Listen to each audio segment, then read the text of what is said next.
السلام عليكم المتتبعين اعزاء الاوفياء، كيف دايرين؟ هانين اموركم مزيان؟ كنتمنى تكونوا بخير وعلى خير وما يخصكم حتى خير وانتم كتشاهدوا لا فيديو ديال اليوم. اليوم اخوتي جيتكم فيديو جديد ونهار جديد. كيف ما كتشوفوا هانتوما دابا راه الخمسة ديال العشيه، نخرج الدجاج ديالي يرعى وجدت ليه شويه الشعير، غادي نعطيه ياكل شويه الشعير وغادي نخليه دابا يمشي ياكل الربيع. هانتوما الفليسات راهم مسيبين ليا دابا، لحقاش دوك الفيسات اللي كيكونوا باقيين صغار كيبقاو كيهبشوا كيخرجوا ليا من تحت الشبكه. ملي كنبغي نعطي الدجاج ياكل كيجيو عندي، وانتم راهم شبعانين دابا وشبعانين وخارجين، لان الفلالس كيعجبهم يخرجوا يسرحوا. الدجاج راه كيعزيز عليه السرحه، ودابا غادي نشدهم، غادي نوكل الدجاج وغادي نديهم نردهم لبلايصهم. الموضوع ديالنا اللي هو اليوم غادي نتكلموا على الربيعه ديال الحريقه والفوائد ديالها عديده للصحه ديال الدجاج، وفيها مجموعه من الفيتامينات كتعاون الدجاج انه يكون في صحه جيده. شحال هذا وزعما كنت عارفه هاد المعلومه، ولكن ما تفكرش انني نشاركها معكم. وحتى واحد التعليق جاني، واحد الاخ كتب لي واحد التعليق قال لي واش يمكن لينا نعطيو الحريقه للدجاج؟ وانا نتذكر لانني كنت كنقطعها وكنعطيها للفليسات، وعمرني ما شاركتها معكم لان هي ماشي الفلاس صغار. هذه نقطه مهمه، ماشي الفلاسات اللي يكونوا باقيين صغار، الفليسات اللي كيكونوا موقدين بحال هادو، وهي اصلا راها مفيده بزاف الاكثريه للدجاج البياضه. وشحال هذا زعما انا عارفه الفوائد ديالها عديده للصحه ديال الدجاج، وزعما ما تذكرش انني نشاركها معكم. حتى جاني هذا التعليق. ملي جاني هذا التعليق جاوبت ما عرفتش واش مرا ولا راجل، المهم جاوبت على التعليق، رديت عليه وقلت ضروري هذا فيديو مهم، ضروري ما خصني نشاركه مع المتابعين ديالي باش الناس يستافدوا، لان هذه الفتره كتكون نايضه فيها الحريقه وبزاف الناس ما عارفينش الفوائد ديالها. وغادي دابا غادي نمشي نوريكم. راني حطيت هنايا لواحد الدجاجه، لقيت واحد ربيعات وزدت واحد الدجاجه اخرى حتى هي حطيت ليها، نتوما حطيت ليها هنايا. باقا ما سديتش عليها. دابا راني حاله على الدجاجات الاخرين حتى هما خارجين، حتى هما كيرعاو. غادي نحل على هاد الدجاجه حتى هي باقي مسدود عليها، غادي نحل عليها على حقاش الا بقات الدجاجه جيعانه ما كتقدر تنوض على البيض. نتوما راه ملي كتعارق مع الدجاجه غليظه، ملي كتعارق ليا كتشتت ليا داك البيض. غادي نخليها دابا تنفس، تمشي تاكل شويه وتسرح، وغادي نخلي هذا البيض محلول عليه دابا شويه، وغادي نرجع نسد عليهم لحقاش ما كنبغيش نخلي البيض يبقى عريان، يقدر يجي شي كلب ولا شي حاجه ياكل ليا البيض. غادي دابا انا كنوكل الفليسات والدجاج الدجاجات القارقات كيتسرحوا وكياكلوا وكيوردوا، ومن بعد غادي نردهم للمكان ديالهم. هانتوما راه درت هنايا الربيعه ديال مريوت. ضروري بالنسبه للناس اللي كيعانيوا من الهمشه كتجي الدجاجه ملي كتكون قارقه، ديروا شويه المريوت، راه ما كتخليش الهمشه كتجي. حتى هي راه زوينه هذه، حتى هي من جهه حتى هي ما تذكرتش انني نشاركها معكم.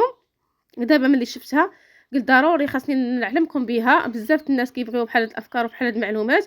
ملي تحطوا الدجاجه ديالكم في هاد الوقيته ديال الصاد، خذوا واحد شويه ديال مريوت وديروه مع الربيع ولا مع التبن. انا حيت ما عنديش التبن درتها مع الربيع عادي جدا. واخا تحط في الربيع راه يخرج داك البيض، غير المهم خاصك علاش تحط البيض باش البيض ما يتكسرش لك. ودابا غادي نمشي عند الفليسات حتى هما الاخرين حتى هما نعطيهم ياكلوا. بالنسبه للدجاجات دوك الدجاجات اللي فرقتهم على الوليدات ديالهم، هانتوما راه عندهم مده دابا 3 ايام، عندهم 3 ايام دابا وباقي هنا مستهده عليهم لانهم باقي كيحسوا بروسهم قارقين. ملي راهم دابا 3 ايام يقدروا يوصلوا حتى 4 ايام ما يموتوا ما حتى حاجه، لحقاش انا دايراهم في الظل. بالنسبه للاخوان اللي كيسولوا كيقولوا لي الدجاجه مثلا الدجاجات اللي بغينا نوضوهم واخا يبقاو لمده 4 ايام ما يموتوش الا كنتو دايرينهم في الظل. الا درتوهم في الشمس درتوهم في الشمس راه يقدروا ينشفوا من الماء وتوفاو. ضروري ديروا ليهم واحد الكربات اولا كربه جمعوا فيها الدجاجه ولا جوجات دوك اللي قارقين، وخليهم لمده 4 ايام. من بعد ملي غادي تحل عليهم غتبان لك الدجاجه راه نارت من القرق كتبات قاقي باغا تخرج تاكل، حل عليها كتمشي مباشره، كتمشي جيعانه عطشانه تمشي مباشره للماء، تمشي للماكله صافي وكتمشي تسرح عادي كتنوض من القرق. هذه هي الطريقه باش كنوض الدجاج ديالي. ولا ما بغاش نوض لكم ثاني، نشدوا الدجاجه ونخشيوها في الماء، ولكن خشيوها في الماء ملي يكون الحال سخون. نخشيوها في الماء، نخشيوش لها راس، نخشيوها هي كامله ونخرجوها غير راسها نخليوه الفوق ونطلقوها في البلاصه يكون فيها الصاد. ها نتوما كيف ما كتشوفوا راني صايبت هنايا هاد القبس ديال الفلالس. راني بديت نصايب فيه مزيان. دابا راه جبدت هاد الشبكه باش تيسع ليا هذيك العشه اللي غنصايب الفلالس. ها نتوما راني بديت كنفيني فيها. غادي نلقط داك الحجر الغليظ، هذاك الحجر الغليظ نحيدو اللوحو برا ونخليها داك الحجر الرقيق نقيها مزيان. وغادي نحاول انني نزيد واحد الخنشات على حساب البرد من الجهه ديال الغرب كتكون فيها البرد. ودابا غادي نمشيو عند الفليسات ديالنا. نتوما واقفين كيتسناو فيا. ها نتوما مساكن حتى هما راه واقفين. دوك الفليسات الصغار كيهبشوا كيخرجوا من تحت الزنقه. الفليسات اللي غلاط شويه ما عندهمش كيفاش يديروا تيخرجوا.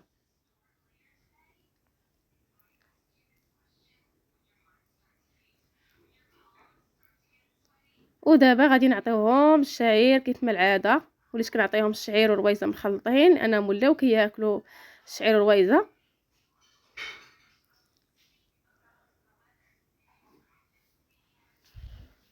هانتوما راه كتلايحه ليهم هنايا الخضره. ودابا جبت ليهم الحريقه. بالنسبه للحريقه ها هي الناس اللي ما كيعرفوش الربيعه ديال الحريقه راها فيها مجموعه من الفيتامينات. بالنسبه للفليسات الفليسات اللي يكونوا باقيين صغار ما تعطيوهاش متحرقهم. بحال هاد الفلاس دابا ولاو بدلوا الرويشات ديالهم، واخا تعطيها لهم ما غادير لهم حتى حاجه.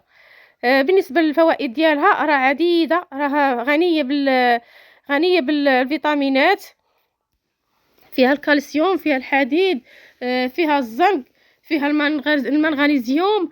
وكتحمي الدجاج، كتعطيه واحد المناعه قويه. وفي نفس الوقت بالنسبه للدجاج اللي كيكون عنده ضعف في انتاج البيض راها غنيه عن التعريف. انتاج البيض عطيوها للدجاج ديالكم. انا دابا علاش ما عطيتهاش للدجاج ديالي دابا؟ لان الدجاج كنطلقو كيخرج كياكلها عندي عادي جدا.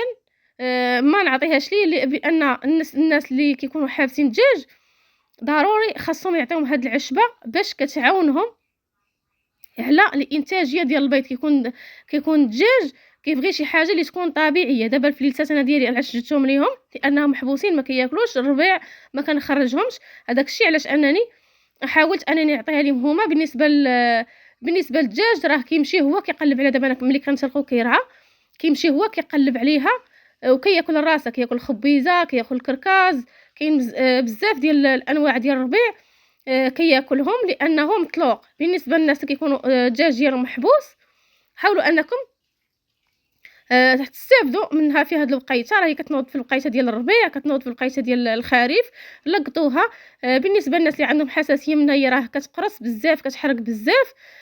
ديروا واحد القفازات في ايديكم باش تنشفوها وقطعوها. اللي بغيتو تقطعوها ليهم قطعوها ليهم، بغيتو تحطوها ليهم هكاك مباشره راه كيلقطوها كياكلوها بحال هكاك. واخا تحطوها ليهم صاينه كياكلوها. لان الدجاج راه كيموت على الربيع وما كتخليش حتى الفقر الدم. بالنسبه للدجاج كيكون ضعيف الجسم ديالو، ما كتخليش داك الضعف ديال الطاقه ديالو نهائيا. وكتعطيك الا كان الدجاج ناقص من البيض كتعطيك واحد الانتاجيه بكثره. اكثريه في هذه الفتره دابا الجو كيتبدل، مره كيكون سخون مره كيكون بارد. حاولوا انكم تعطيوها لهم على الصباح وتعطيوها لهم في الليل باش الدجاج يسخن في الليل. راه مفيده حتى للجسم ديال الانسان. راه فيها مجموعه من الفيتامينات اللي كتعاون الجسم يقوي تولي عنده الطاقه وتولي عنده المناعه. بالنسبه للدجاج حاولوا انكم تديروا هذه الفرصه، ما تخليوهاش تفوتكم.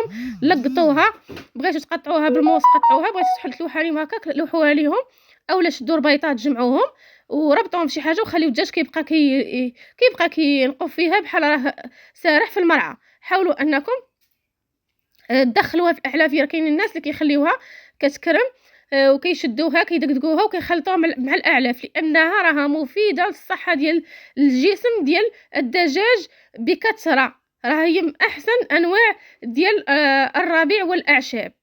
هاد العشبة انا ما كعمرني زعما ما تذكرت انني نشاركها معكم، ولكن كنشكر هذاك السيد او هذيك السيده اللي خلات لي التعليق، ذكرتني باش انني نشاركها معكم ونشجعكم عليها. حاولوا انكم تلقطوها، بغيتو تعطيوها ليهم خضره عطيوها ليهم، زعما جبتوا منها واحد الكميه كبيره وكرمت لكم، راه واخا كتكرم يمكن لكم تحضربوها وتخلطوها من العلف، راها زوينه ومفيده للدجاج.